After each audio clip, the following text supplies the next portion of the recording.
ఇప్పుడే ZEE5 app download చేయండి. చూడండి మీ ఫేవరెట్ టీవీ షోస్ ఎప్పుడైనా ఎక్కడైనా. ఒరే అయ్యా, ఏటైనదిరయ్యా? అయ్యగూరికి ఎలాగున్నది? పెద్దయ్య గారు బాగానే ఉన్నారు నాన్న. డిశ్చార్జ్ చేశారు. ఇందాకే ఇంటికి కూడా వెళ్ళారు. అసలేం జరుగుతుందిరా నాయనా? పెద్దయ్య గారిని డిశ్చార్జ్ చేస్తే ఇంటికి పంపించి ఇలా వచ్చామమ్మా. అవన్నీ నేను అడగట్లేదురా. ఈ ప్రపంచంలో ఏం జరుగుతుందో నాకు అవసరం లేదు. నా బిడ్డ చుట్టూ ఏం జరుగుతుందోనని నా భయం అంతా. ఇప్పుడు భయపడేంత పనేం జరిగిందే ముత్యాలు? మీ మనవడి మీద హత్యా ప్రయత్నం జరిగిందత్తా.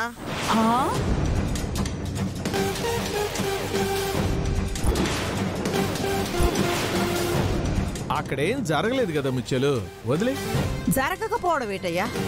ఆ పెద్దయ్య గారు అడ్డుపడి ఉండకపోతే ఆయన కడుపులో దిగిన కత్తులు ఈయనిద్దరు కడుపులో దిగేవి.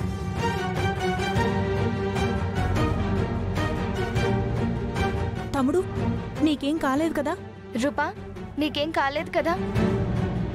దేవుడు దయ వల్ల మాకేం కాలేదు వరాలు. కానీ ఆ దేవుడికి ప్రాణాల మీదకి వచ్చినదమ్మా. ఏ పాపిష్టికలు ఇళ్ళ మీద పడ్డాయో వాళ్ళు నాశనం అయిపోతారు, మట్టి కొట్టుకుని పోతారు. అమ్మా, నీ కడుపులో పెరుగుతుంది ఈ ఇంటి వారసత్వం. జాగ్రత్తగా కాపాడుకో తల్లి.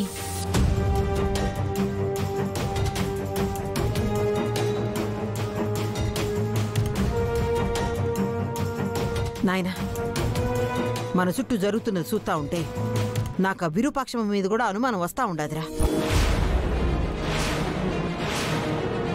ఏం మాట్లాడుతున్నావు ముత్యాలు? మన రాజు ఎదగడం ఆ విరూపాక్షికి ఇష్టం లేదనుకుంటానయ్యా. రాజుకి సీఎం గారి కూతురికి పెళ్లి జరిగితే రాజు పైకి ఎదిగిపోతాడు కాబట్టి ఆ పెళ్లిని సెడగొట్టింది.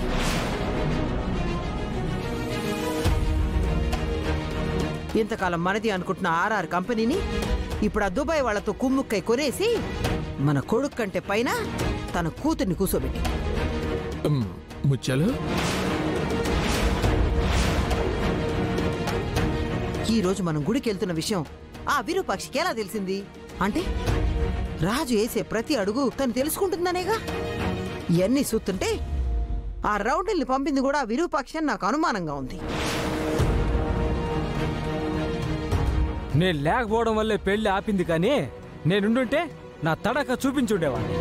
కట్టుకున్న పెళ్ళాన్ని అత్తారింటికి తీసుకెళ్లడంలో చూపించరా నీ తడాక? అది కాదు బామ్మ, మా బామ్మర్ది సీఎం గారి కూతురుని చేసుకుని ఉంటే నెక్స్ట్ ఎలక్షన్ లో పక్కాగా మినిస్టర్ అయి ఉండేవాడు కదా. మీరు ఊరుకోండి. ముత్యాలు, నువ్వు విరూపాక్షమ్మ గారిని తప్పుగా అర్థం చేసుకుంటున్నావు.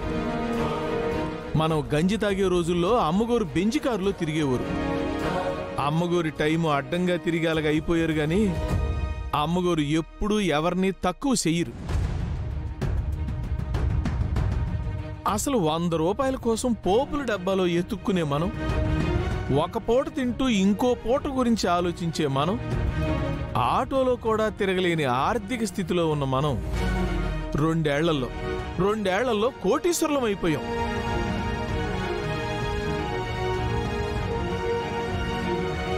కోట్లు ఖరీదు చేసే విమానాల్లో తిరిగాం, లక్షలు ఖరీదు చేసే లగ్జరీ కారుల్లోనూ తిరుగుతున్నాం.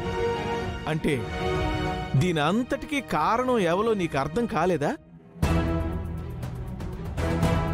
రాజు దుబాయ్కి వెళ్ళటానికి సాయం చేయటం దగ్గర నుంచి 2 ఏళ్ల తర్వాత ఇక్కడికొచ్చి కంపెనీలో MD అయ్యేంత వరకు రాజును కాపాడుకుంటూ వచ్చింది ఆ విరూపాక్షమ్మ గోరేనని నాకు అనిపిస్తున్నది.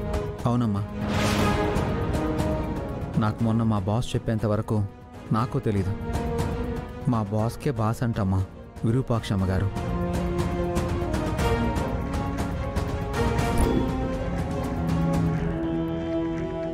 అమ్మాయి గారు తన కంపెనీలోనే తనొక సాధారణ ఉద్యోగస్తురాలుగా ఉండటం, అందరితో అవమానాలు పడడం చూడలేకే అమ్మాయి గారిని CEO గా ప్రకటించారమ్మా.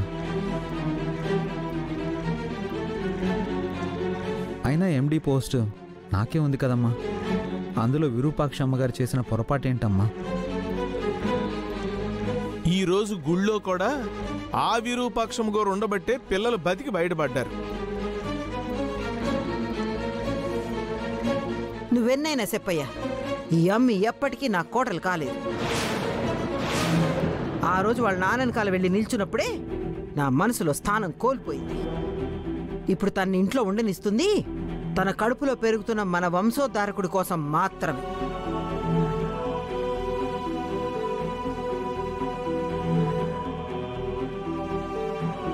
దానాలు పదండి. చూడమ్మా, దాని మాటలో నువ్వేం మనసులో పెట్టుకోకు.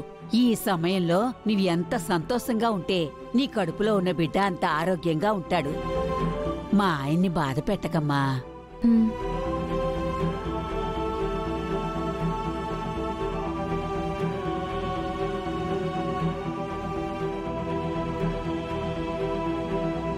అమ్మా రూపా, బాధపడకమ్మా. మావయ్య, అత్తయ్య అన్న మాటలకి నేనేం బాధపడ్డం లేదు. అత్తయ్య నన్ను ఎలా చూసుకునేవారో నాకు తెలుసు కదా. ఆ రోజు నేను చేసిన పనికి అత్తయ్య ప్లేస్లో ఎవరున్నా ఇలానే మాట్లాడతారు. ఆఖరికి ఆ ప్లేస్లో నేనున్నా ఇలాగే మాట్లాడతాను.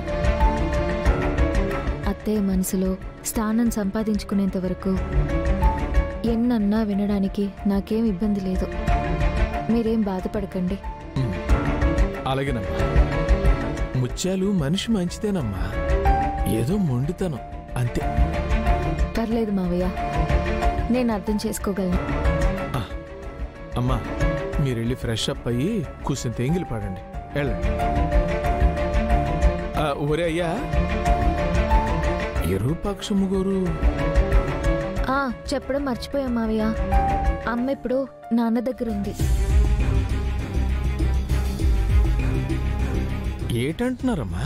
అవును మావయ్య, కాకపోతే విరూపాక్షిలా కాదు, నర్సు పద్మావతిలా ఉంది. అలాగా? అక్కడే ప్రమాదం లేదు కదా? ఒరే అయ్యా, ఈ విషయం విజయాంబిక్కి తెలిస్తే ఏ ప్రమాదం జరుగుతుందని భయంగా ఉందిరా. ఆ దీపక్ కూడా ఉన్నాడు నాన్న. దీపక్ ఆడు జైల్లో కదరా అయ్యా ఉండాలి. ఎవరో బెయిల్ మీద బయటికి తీసుకొచ్చారంట నాన్న. అంటే విరూపాక్షమ్మ గారు అక్కడ ఉండటం అంత మంచిది కాదురా అయ్యా. నేను చూసుకుంటానులే, మీరేం కంగారు పడకండి. అసలు వాడిని బయటికి ఎవరు తీసుకొచ్చారో, ఎందుకు తీసుకొచ్చారో తెలుసుకుంటే వాడిని లోపలికి పంపించడం ఈజీ అవుతుంది. అయితే అమ్మగారు నా దేవుడే కాపాడాలా? అమ్మకి నాన్నకి ఏ ప్రమాదం లేదు మావయ్య, మీరు వెళ్ళి పడుకోండి. జీ5 యాప్ డౌన్లోడ్ చేసి అన్ని ఎపిసోడ్స్ పూర్తి ఉచితంగా చూడండి.